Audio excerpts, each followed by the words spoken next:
Le message poignant du prince Charles à l'Ukraine est un autre exemple de relève de la garde, a déclaré cette semaine l'expert royal Russell Myers. Mardi, Charles et Camilla, duchesse de Cornouailles, se sont rendus à Southend-on-Sea pour commémorer le nouveau statut de ville de la région. Le changement a été défendu par Sir David Ames, le regretté député conservateur de Southend-West, pendant plus de 2 décennies.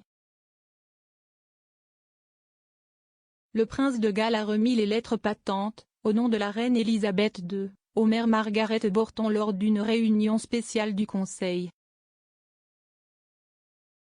Dans un communiqué, le prince Charles a qualifié la mort de Sir David de terrible tragédie. Il a également déclaré que la mort du député était une attaque contre la démocratie, et l'a comparé à l'invasion en cours de l'Ukraine ordonnée par Vladimir Poutine le 24 février. Le royal a déclaré « Ce que nous avons vu dans la terrible tragédie de Southend était une attaque contre la démocratie, contre une société ouverte, contre la liberté elle-même. Nous voyons ces mêmes valeurs attaquées aujourd'hui en Ukraine de la manière la plus inadmissible. Dans la position que nous prenons ici, nous sommes solidaires de tous ceux qui résistent à l'agression brutale. » Le prince William et Kate, duchesse de Cambridge ont publié une déclaration sur Twitter.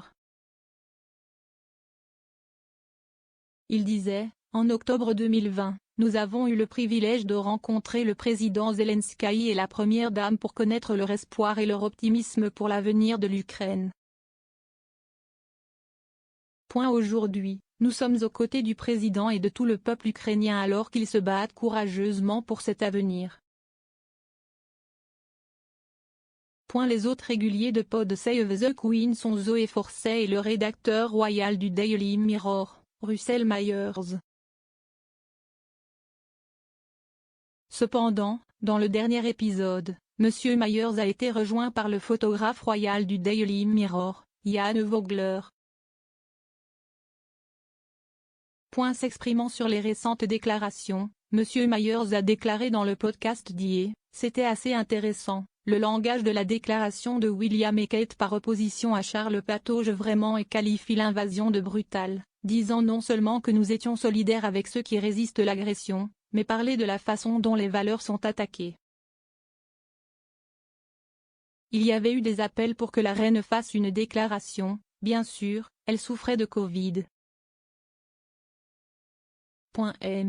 Myers a émis l'hypothèse que la déclaration de Charles pourrait être un autre exemple de changement de garde. Monsieur Vogler a déclaré, « Cela ressemble beaucoup à cela, n'est-ce pas? Comme nous le savons, le prince Charles étudie ces choses très attentivement, je me souviens des lettres qu'il écrivait à divers politiciens. Il a le doigt sur le pouls ici. Il sait ce que la plupart d'entre nous pensent, que si est odieux, faux, que cela n'aurait jamais dû arriver et que cela doit cesser maintenant.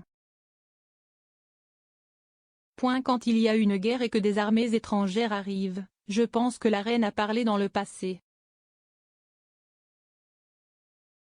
Je ne sais pas trop où elle en est pour parler de ce genre de choses.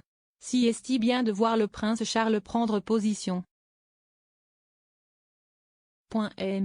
Myers a ajouté, en l'attachant aux valeurs que Sir David Ames avait, notamment en marquant également son assassinat tragique, mais en faisant ensuite référence à ce que traverse le peuple ukrainien, un acte de brutalité comme il l'a dit, résister à agression brutale, était assez intelligent.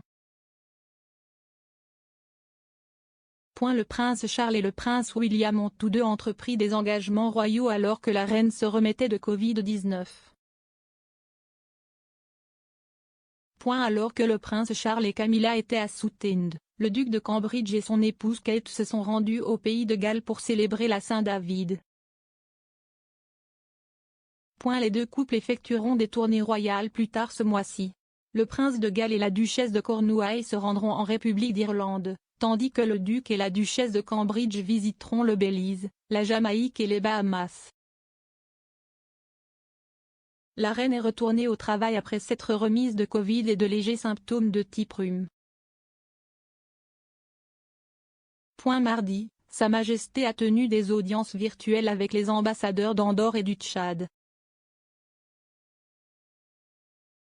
Elle est également devenue la dernière royale à exprimer son soutien et sa solidarité avec le peuple ukrainien et a fait un don généreux à un appel de fonds pour l'Ukraine.